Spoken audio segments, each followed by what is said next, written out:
Welcome to PCS education. আমি অর্ঘ্য ভট্টাচার্য, তোমাদের geography teacher. আজকে আলোচনা করব ভারতের ভূমিকম্প এবং অগ্ন্যুৎগম নিয়ে, আর্থকোয়েকস অ্যান্ড ভলক্যানোসিটি ইন ইন্ডিয়া। এই চ্যাপ্টারটাকে কয়েকটা ভাগে ভেঙে আমরা আলোচনা করব। তবে ভারতের ভূমিকম্প নিয়ে আলোচনার আগে প্রথমে আমরা ভূমিকম্প সম্বন্ধে একটুখানি বুঝে নেব, ঠিক ভূমিকম্প কাকে বলে সেই বিষয়টা বুঝে নেব। পরবর্তী স্লাইডগুলোই দেখব ঠিক কি আছে। প্রথমে আমরা ভূমিকম্পের কনসেপ্টটা বোঝার চেষ্টা করি। ভূমিকম্প যদি বুঝতে হয় তাহলে আমাদের দেখতে হবে যে ভূমিকম্প কাকে বলে। প্রথমে সেই বিষয়টা বুঝবো। দেখো, ভূমিকম্প হচ্ছে ভূপৃষ্ঠে বা ভূ অভ্যন্তরে যে আকস্মিক এবং ক্ষণস্থায়ী কম্পন হয় তাকে ভূমিকম্প বলে। সাধারণভাবে আকস্মিক মানে হঠাৎ করে, তার আগে থেকে কেউ জানান দেয় না, মানে যে ভূমিকম্প আসছে তার প্রেডিকশন হয় না। বা যেমন ঝড়ের ক্ষেত্রে হয় না, যে ঝড়ের ক্ষেত্রে আমরা প্রেডিক্ট করি যে ঝড় আসছে। এখন তো 2-3 দিন আগে থেকে দেখানো শুরু হয়েছে, আমরা রিসেন্টলি দেখতে পেয়েছি আমফান বা উমফুনের ক্ষেত্রে বা ফণির ক্ষেত্রে দেখতে পেয়েছি। কিন্তু ভূমিকম্পের ক্ষেত্রে কখনোই সেটা বোঝা যায় না, এখনো পর্যন্ত সেই টেকনোলজি ডেভেলপ করেনি। কিছু কিছু দেশে কিছু কিছু প্রাণীকে ব্যবহার করা হয়, যেরকম কুকুর বা কেঁচো বা সাপ, এদের মধ্যে যদি কোনো আনন্যাচারাল বিহেভিয়ার দেখা যায় তাহলে সেখান থেকে আমরা ধরতে পারি maybe there will be earthquake. তো হতে পারে একটা ভূমিকম্প আসতে চলেছে হয়তো, মেবি কুকুর অন্য কারণে চেঁচাচ্ছে, সে তারপরে দেখা গেল যে ভূমিকম্প হলো না, সেই রকম ঘটনাও ঘটেছে। তবে এইভাবে প্রেডিকশনের একটা পদ্ধতি বহুদিন ধরেই চলে আসছে এবং ডেডিকেটেডলি এই কারণেই কিছু কিছু দেশে ভূমিকম্প সেন্টারেতে এই ধরনের প্রাণীকে পোষা হয়। তো সেটা আলাদা কথা, কিন্তু আমরা বুঝবো যে কি এটা আকস্মিক এবং ক্ষণস্থায়ী। এবার কেন হয়? যদি কোনো অঞ্চলে বা যদি কোনো পাতের মধ্যে, যদি কোনো বস্তুর মধ্যে শক্তির সঞ্চয় ঘটে, শক্তির যদি সঞ্চয় ঘটে এবং সেই শক্তি যদি হঠাৎ করে মুক্তি ঘটে, তাহলেই কি হয়? ভূমিকম্প হয়। কিরকম ব্যাপারটা? আমি ধরলাম যে আমার দুটো হাত দিয়ে আমি হাতটাকে টাইট করে ধরে আছি। এখন আমি দুটো হাত দিয়ে চাইছি, একটা হাত চাইছি আমি এই হাতটাকে চাইছি হয়তো ওপর দিকে তুলতে, আবার এই হাতটাকে চাইছি নিচের দিকে নামাতে। এখন কোনোটাই করতে পারছি না, কারণ এই দুটো হাতই কি আছে? জোড়া আছে। এখন কোনো একটা ভাবে ইন্টারলকিং সিস্টেমে জোড়া আছে। তো আমি প্রচন্ড চেষ্টা করছি একটা হাতকে ওপর দিকে তোলার, একটা হাতকে নিচের দিকে নামানোর। তোমরা নিজেরাও চেষ্টা করতে পারো। তাহলে কি হবে? তাহলে দেখতে পাবে যে অনেকটা শক্তি জমা হচ্ছে ঠিক এই পয়েন্টে, মানে আমাদের যে মাঝখানের অংশটায় প্রচুর পরিমাণে শক্তি জমা হচ্ছে। এবার হঠাৎ করে যাই বেরিয়ে যাবে, কি হবে? হঠাৎ করে শক্তিটার মুক্তি ঘটবে। এই যে শক্তির মুক্তি ঘটলো, তার থেকে কি হবে? একটা কম্পন সৃষ্টি হবে। সেই কম্পন কি আমি কি বলবো? ভূমিকম্পের কম্পন বলবো। আমরা একটা লাঠি দিয়ে দেখতে পারি। বাড়িতে যদি ধরো একটা লাঠি আছে, লাঠিটাকে দুটো হাত দিয়ে দুটো দিকে ভাঙার চেষ্টা করছি, উল্টো দিকে প্রচন্ড শক্তি একটা জায়গায় গিয়ে জমা হচ্ছে ঠিক এর মিডল পয়েন্টটাতে। একটা সময় কি হবে? সেই মিডল পয়েন্ট থেকে এটা ভেঙে যাবে। তখনই হবে কি? ভূমিকম্প। ঠিক আছে? মানে এরকম ভাবে কোনো ল্যান্ড ধরো, এইটা হচ্ছে মিডল পয়েন্ট, একটা দিকে আমি আপওয়ার্ড ফোর্স দিচ্ছি, আরেকটা জায়গায় আমি ডাউনওয়ার্ড ফোর্স দিচ্ছি। তাহলে এই জায়গায় শক্তি সঞ্চয় হচ্ছে, যখনই ভেঙে যাবে এখান থেকে কি তৈরি হবে? কিছু তরঙ্গ তৈরি হবে। ঠিক আছে? সেইগুলোকেই আমি, সেই তরঙ্গগুলোকে আমরা কি বলবো? ভূমিকম্পের তরঙ্গ বলবো।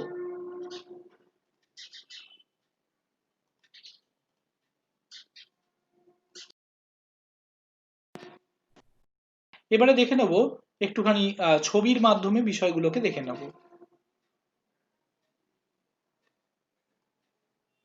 দেখো, ভূমিকম্প হওয়ার জন্য কিছু কম্পোনেন্টস আছে।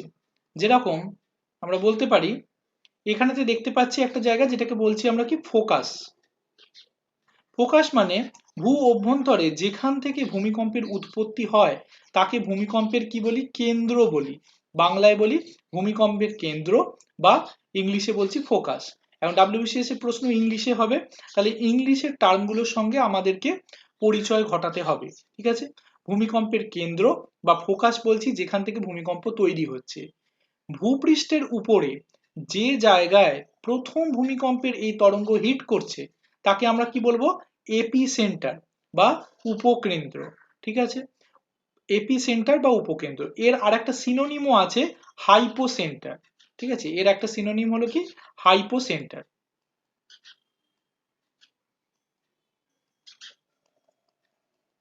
তাহলে ফোকাসকে কি বলা হয়? ফোকাস বলা যেতে পারে বা হাইপোসেন্টার বলা যেতে পারে, এবং যে জায়গায় প্রথম এসে পৌঁছচ্ছে ভূমিকম্প সেটাকে বলছি আমরা এপিসেন্টার। বুঝতে পারলাম আমরা আমরা এই পিকচারটার মাধ্যমে দেখতে পাচ্ছি কেন্দ্র থেকে এটা যাচ্ছে, এটা হলো আমাদের এপিসেন্টার।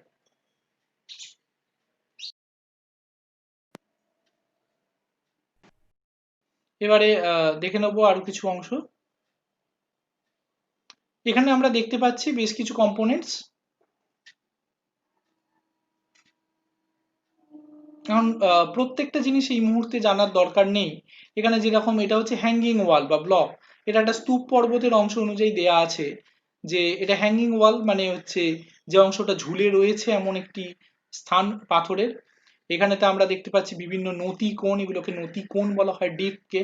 ঠিক আছে, তো এখানে স্ট্রাইক দেখতে পাচ্ছি এই মুহূর্তে, এগুলো ভাঁজ ও চুতি চ্যাপ্টারের অংশ। তো বেশি বিশেষ বোঝার নেই। এখানেতে আমরা যেগুলো বুঝবো যে যদি কোনোভাবে এইগুলোকে বলবো ফল্ট লাইন। ঠিক আছে, এই যে ফল্ট লাইন বলবো এইগুলো, এই যে ফল্ট হচ্ছে সেই ফল্ট থেকে কি হবে, এই ফল্টের আগে কি হল আমি বলেছিলাম যে একটা জায়গায় শক্তির সঞ্চয় ঘটে। আগে এর অবস্থান কি ছিল? সমান ছিল, এই জায়গাটার মতো ধরতে পারি। তো সমান একটা লেভেলে অবস্থান ছিল, হঠাৎ করে একটা অংশ কি হলো, নিচের দিকে বসে গেল, হঠাৎ করে নিচের দিকে বসে গেল, বা এই অঞ্চলটা উপরের দিকে উঠে গেল। এই ছবি অনুযায়ী তাই দেওয়া আছে, এদিকে টিক মার্ক দেওয়া আছে, উপরের দিকে উঠে গেল বা নিচের দিকে চলে গেল। তাহলে কি হবে, এর মধ্যে যে শক্তির সঞ্চয় ঘটেছিল, ঠিক আছে, সে যে শক্তির সঞ্চয় হয়েছিল তার হঠাৎ করে মুক্তি হলো, এবং তার জন্যই কি হলো, ভূমিকম্প।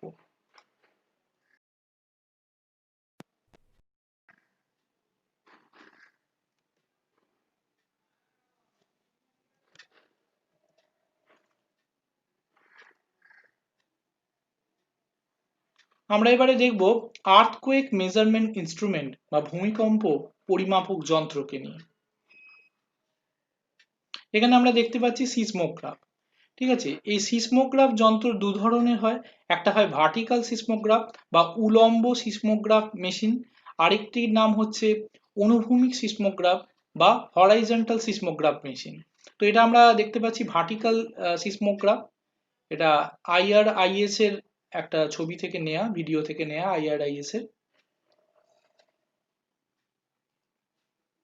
এখানে দেখো বিষয়গুলো কিভাবে রিডিংটা নেয়।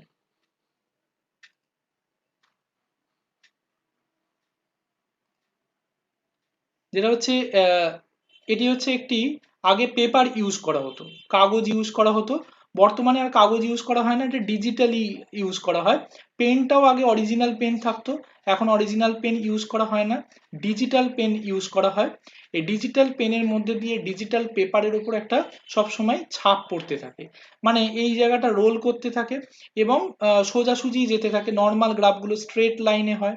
কিন্তু যদি দেখা যায় যে হঠাৎ করে কম্পন হলো, যেরকম দেখো এখানে ট্রেমারটা যখন আসছে, এই যে ট্রেমার বা এই যে তরঙ্গটা আসছে, দেখো এই ছবি অনুযায়ী দেখতে পাবো পি ওয়েভ আসছে, এই তরঙ্গটা যখন ধাক্কা মারছে এই জায়গাটা কেঁপে উঠলো, এখানে যে ওজন আছে এই ওজনের পাল্লাটা হেলে গেল, হেলে গেলে কি হবে, এই জায়গাটা কাঁপবে, পেনটা কাঁপবে, পেন যদি কাঁপে এই জায়গার উপর কি হবে, ইসিজির মতো এরকম ভাবে গ্রাফ চিহ্ন আমরা দেখতে পাবো। সেখান থেকে আমরা পরিমাপ করতে পারবো যে ঠিক কোন সময় কতটা ভূমিকম্প হয়েছিল, কোন সময় তার ইন্টেন্সিটি সব থেকে বেশি ছিল, সবকিছুই আমরা ধরতে পারবো এর সাহায্যে।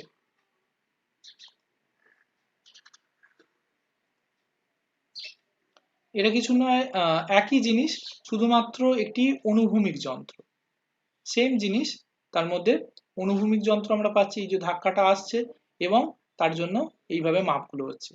এই দুটি যন্ত্রই বসানো থাকে যেখানে ভূমিকম্প মাপক কেন্দ্রগুলো আছে, সেখানেতে এই দুটি যন্ত্রই তারা বসিয়ে রাখেন।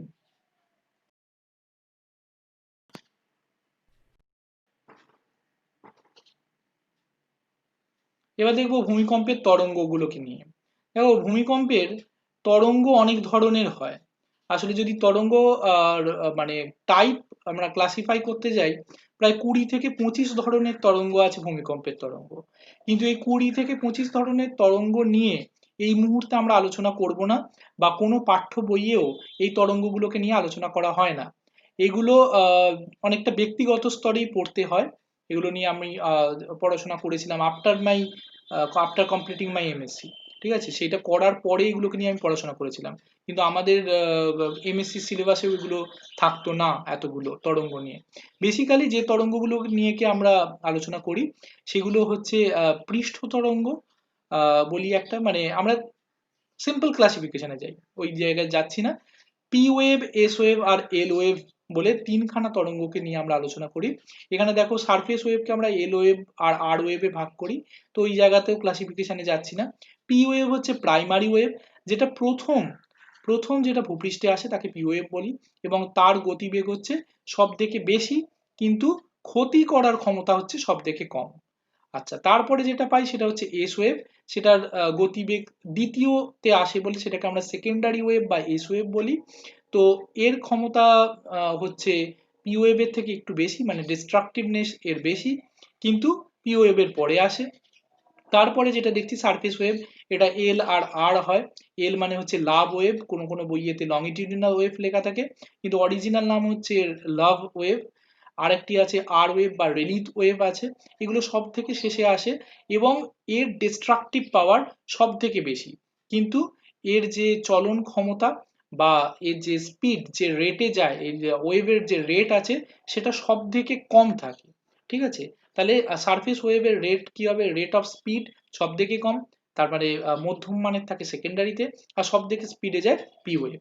ঠিক আছে, স্লো হচ্ছে এবং ডিস্ট্রাকটিভ ক্ষমতা বাড়ছে।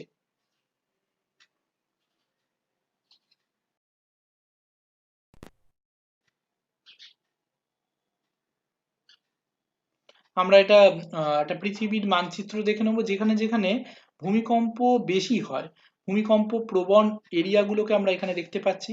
এখানে দেখতে পাচ্ছি যে প্রশান্ত মহাসাগরের এই যে এরিয়াটা দেখতে পাচ্ছি, যে অঞ্চলটাকে কি বলা হয়, প্রশান্ত মহাসাগরীয় আগ্নেয় মেখলা। ঠিক আছে, প্যাসিফিক রিং অফ ফায়ার। এই অঞ্চলে কি হয়, যদি অগ্নুদ্গম হয়, অগ্নুদ্গম কি, অগ্নুদ্গম হচ্ছে ভূমিকম্পের অন্যতম একটি কারণ। তাই জন্য এই অঞ্চলটি পুরোটাই কি হচ্ছে, ভূমিকম্প প্রবণ অঞ্চল। এছাড়াও যে যে অঞ্চলগুলোয় ভঙ্গিল পর্বতের গঠন এখনো সম্পূর্ণ হয়নি, যেরকম হিমালয় পার্বত্য অঞ্চল, সেখানে হিমালয়ের গঠন এখনো চলছে, তাই এই অঞ্চলগুলোতে ভূমিকম্প বেশি হয়। ইন্টেন্সিটি অনুযায়ী এগুলোর বিভিন্ন কালার ইউজ করা আছে, যে যে ইন্টেন্সিটিতে বেশি আর যে যে ইন্টেন্সিটিতে কম, সেই অনুযায়ী আলাদা আলাদা কালার ব্যবহার করা আছে। যদিও এই বিষয়টা এই মুহূর্তে আমাদের ডাব্লিউবিসিএসসি সিলেবাস অনুযায়ী পাঠ্য নয়, জানার জন্য দিলাম।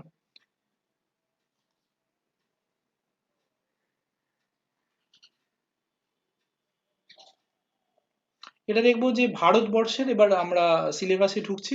ভারতবর্ষের বিভিন্ন জোনেতে যে হিস্টোরিক যে আর্থকোয়েক গুলো হয়েছিল সেইগুলোর আমরা একটা ছবি দেখতে পাচ্ছি। কোথায় কোথায় এই হিস্টোরিক আর্থকোয়েক গুলো হয়েছিল সেটা আমরা এখানে দেখতে পাবো। তার মধ্যে রিসেন্ট আর্থকোয়েকের মধ্যে আমরা যেগুলো পাবো সেগুলোর মধ্যে যেগুলো আমরা পাচ্ছি, 2001-এ ভুজ,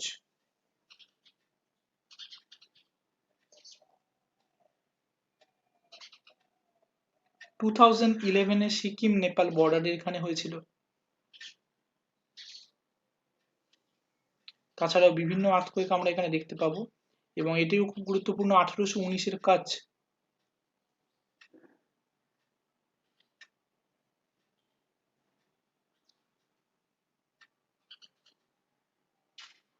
1967 এই যে কোয়নাতে হয়েছিল, এটা একটু আশ্চর্য ধরনের ভূমিকম্প। এটা ম্যান মেড ভূমিকম্পর একটা উদাহরণ, মানে এটাকে বলা হয়, এই ভূমিকম্পটা খুব ইন্টারেস্টিং, এটা সম্বন্ধে একটু বলে দিই। এটাকে বলা হয় রিজার্ভার ইনডিউসড আর্থকোয়েক। ঠিক আছে, রিজার্ভার ইনডিউসড আর্থকোয়েক। এখন রিজার্ভার ইনডিউসড আর্থকোয়েক মানে কি, মানে এটা মহারাষ্ট্রে অবস্থিত এই জায়গাটা কোয়না, এবং এখানে কি হয়েছিল, এখানে একটা বিরাট বড় জলাধার তৈরি করা হয়, প্রচুর পরিমাণে জল এখানে জমা রাখা হয়, মানে আমরা দেখতে পাই বিভিন্ন ড্যাম কনস্ট্রাকশন যেখানে করা হয়, তো ড্যামের পিছন দিকে প্রচুর জল থাকে, এখানেও ছিল। এখন এই জলের চাপের জন্য এখানে ভূমিকম্প হয়। ঠিক আছে, খুব এক্সেপশনাল কাইন্ড অফ। জলের অতিরিক্ত চাপের জন্য এই অঞ্চলে ভূমিকম্প হয়। এখানকার যারা ভূগোলবিদ ছিলেন বা যারা ভূতাত্ত্বিকবিদ ছিলেন, তো তারা প্রচুর প্রচেষ্টা করেন ঠিক ভূমিকম্পের ঠিক কারণটা খোঁজার। তো কারণ খুঁজে পান না এবং শেষে খুঁজে পান যে এই জলাধারে তার যে লিমিটেড যে পরিমাণ জল ধরা যেতে পারে তার থেকে বেশি পরিমাণ জল থাকার জন্য এই ভূমিকম্প হয়েছিল। তো এই টাইপ অফ আর্থকোয়েককে বলা হয় রিজার্ভার ইনডিউসড আর্থকোয়েক। পরবর্তী স্লাইডগুলোয় যাব।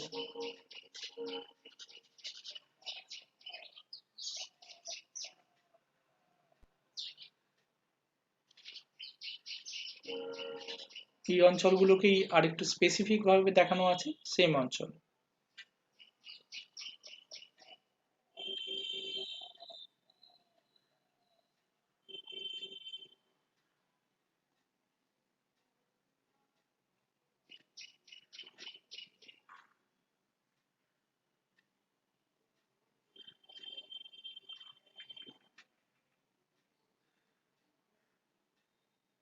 আচ্ছা, earthquake, any sudden shaking of ground caused by the passage of seismic wave through earth's rock।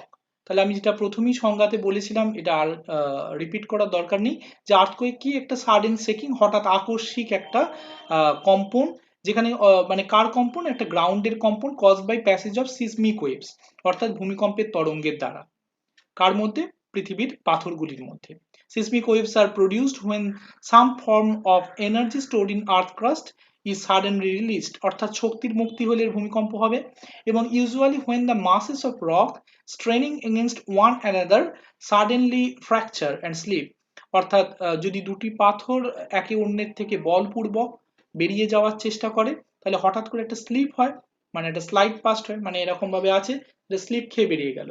এই যে স্লিপটা যখন হবে, মানে উপর নিচে হতো বা সাইডেও হতে পারে, তখন কি হবে, আমাদের সাডেন একটা ফ্র্যাকচার বা স্লিপের জন্য এই ভূমিকম্প তৈরি হবে। Earthquake occurs most often along geologic faults, অর্থাৎ ভূতাত্ত্বিক যে চ্যুতি অঞ্চল আছে সেখানেতেই হয়। Narrow zone where rock masses move in relation to one another, অর্থাৎ খুব সংকীর্ণ অঞ্চল যেখানেতে পাথরের মাসগুলো বা পাথরের বস্তুগুলো একে অন্যকে স্লাইড পাস্ট করে চলে যায়। The major fault lines of the world are located at fringe of huge tectonic plates that make up earth crust। তো মেজর ফল্ট লাইন্স বা যে চ্যুতি, যে প্রধান প্রধান চ্যুতি অঞ্চল বা চ্যুতি রেখাগুলি আছে, সেগুলি কোথায় আছে?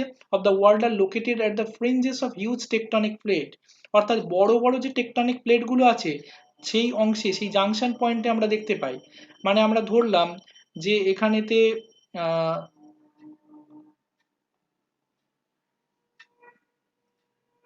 ধরুন একটা আফ্রিকান প্লেটের অংশ, এবং এইখান থেকে শুরু হয়ে যাচ্ছে আমাদের এশিয়ান প্লেট, মানে যেখানেতে ইন্ডিয়া এখন বর্তমানে জুড়ে গেছে। তাহলে এই অঞ্চলটা যদি দেখি আমরা, আফ্রিকান প্লেট এবং এশিয়ান প্লেট এখানেতে আলাদা হচ্ছে, তাহলে এই জায়গায় দুটো ফল্ট লাইন তো আমরা পাচ্ছি, এটা একটা আলাদা ব্লক, এটা একটা আলাদা ব্লক, তাহলে এর মাঝখানে কোনো না কোনো একটা টেনশন তো চলতেই থাকবে। ঠিক আছে, কোনো না কোনো একটা ঘর্ষণ বা একে অন্যের প্রতি একটা চাপ দেওয়া, এই ধরনের কিছু চলতেই থাকবে। তাহলে এই অঞ্চলগুলোতে কি হবে, বেশি করে আর্থকোয়েক হবে।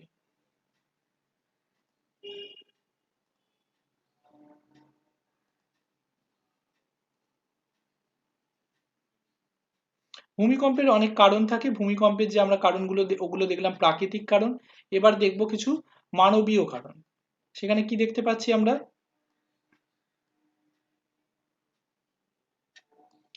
Recent earthquakes in India have demonstrated the need for seismic re-evaluation of building stock and consequences of future earthquake। অর্থাৎ বর্তমানের যে বিভিন্ন ঘটনা আমরা ভারতবর্ষে দেখতে পেয়েছি, বিভিন্ন ভূমিকম্পের উদাহরণ পেয়েছি, তার থেকে আমরা বুঝতে পেরেছি যে বিল্ডিং তৈরির আগে আমাদের আর্থকোয়েক সম্বন্ধে, সেই জায়গাটি কতটা আর্থকোয়েক প্রোন এরিয়া, এবং ভূমিকম্প যদি আসে তাহলে সেই বিল্ডিংটাকে বাঁচানো যাবে কিনা, বা যদি সেই ভূমিকম্প আসে তাহলে বিল্ডিংটাকে ঠিক আমরা কিভাবে বানাবো যাতে বিল্ডিংটার কোনো ক্ষতি না হয়, সেই জিনিসগুলোকে সেই জিনিসগুলো এই ক্ষেত্রে কিন্তু খুব নির্ভর করছে। মানে সেই অনুযায়ী বিল্ডিং এখন বানানো হয়। দেখতে পাবে কলকাতার দিকে যে বড় বড় অ্যাপার্টমেন্ট গুলো হয়, বড় বড় গোষ্ঠীটা তৈরি করে, যেরকম সাপুরজি পালনজি গোষ্ঠী যখন ফ্ল্যাট তৈরি করে কলকাতার সাইডে, ওরা লিখে দেয় যে ইট ইট ক্যান হোল্ড আর্থকোয়েক, মানে এটা একটা আর্থকোয়েককে সহ্য করতে পারবে, ইট ক্যান রেজিস্ট আর্থকোয়েক, মানে এইভাবেও দাবি করা হয় সেখানে। কি করা হচ্ছে বর্তমান টেকনোলজিতে, পুরো বিল্ডিংটাকে চাকার ওপর রাখা হয়। ঠিক আছে, পুরো বিল্ডিংটা, খুব আশ্চর্য শোনালেও পুরো বিল্ডিংটাকে একটা চাকার উপর তৈরি করে। মানে কিরকম, ধরো একটা বিল্ডিং তৈরি হয়েছে, বিল্ডিংটা আমরা উপরে দেখতে পাচ্ছি এরকম ভাবে বিল্ডিংটা আছে, কনস্ট্রাক্ট হয়েছে, এবং তার মাটির তলায় বিরাট বিরাট লোহার চাকা থাকে, বিরাট লোহার চাকা থাকে, এবং এই জায়গায় কিছু লিভার ইউজ করা হয়। ঠিক আছে, যদি ভূমিকম্প হয় এই চাকাটা মুভ করবে, চাকাটা এদিক ওদিক মুভ করবে, কিন্তু এই লিভারের কারণে বিল্ডিংটা কোনোভাবে মুভ করবে না। এখানেও একটা চাকা থাকবে, যেখানে কি হবে, এই চাকাগুলো মুভ করলেও বিল্ডিংটা মুভ করবে না, মাঝখানের এই দণ্ডটা মুভ করতে পারে, কিন্তু বিল্ডিংটা, মেন বিল্ডিং মুভ করবে না। তো এই রকম টেকনোলজিতে বর্তমানে কলকাতা তথা বড় বড় যে শহরগুলো, ভূমিকম্প প্রবণ শহরগুলোতে এগুলো করা হয়। এখন আমি বললাম কলকাতা ভূমিকম্প প্রবণ শহর, তো কলকাতা কি সত্যি ভূমিকম্প প্রবণ? কলকাতায় ভূমিকম্প সত্যি কম হয়, কিন্তু কলকাতা যে অঞ্চলে অবস্থিত সেখানেতে বিরাট বড় ভূমিকম্পের সম্ভাবনা সবসময় থেকে যায়। এমনই একটি ফল্ট লাইনের পাশেই কলকাতার অবস্থান।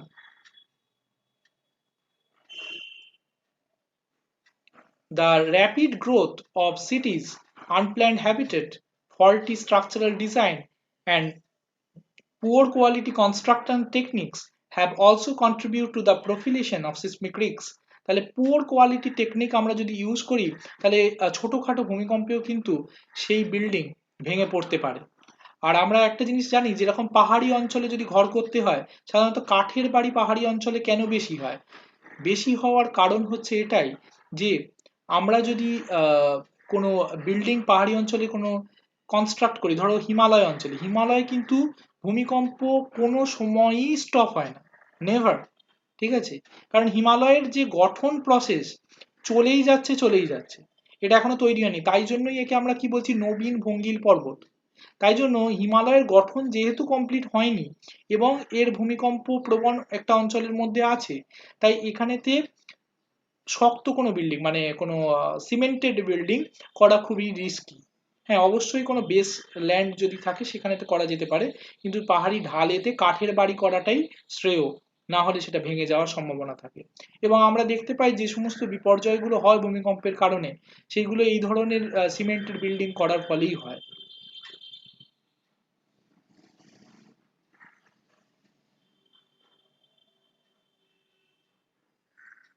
Almost the entire northeast region, northern Bihar, Himachal Pradesh, Jammu and Kashmir, and some parts of Gujarat are in seismic zone 5. তাহলে এই যে অঞ্চলগুলোর কথা বললাম, সেগুলো কোন জোনেতে আছে? সিসমিক জোন 5 এর মধ্যে আছে। While the entire Gangetic Plain and some parts of Rajasthan are in seismic zone 4. তাহলে পুরো গঙ্গা প্লেন এবং যে রাজস্থানের অংশ সিসমিক জোন 4 এ আছে, মানে ভূমিকম্প প্রবণ অঞ্চল 4। In last 20 years, the country has experienced 8 major earthquakes that took more than 2000 25,000 lives. মানে লাস্ট 20 বছরে 8খানা বড় বড় মেজর আর্থকোয়েক হয়েছে, যাতে 25,000 প্রাণ চলে গেছে, thereby significantly affecting the local and regional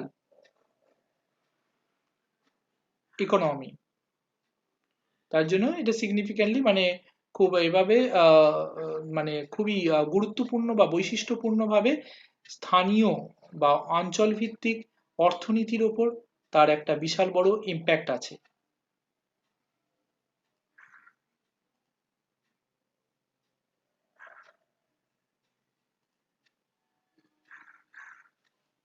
To get my class, join our new batch.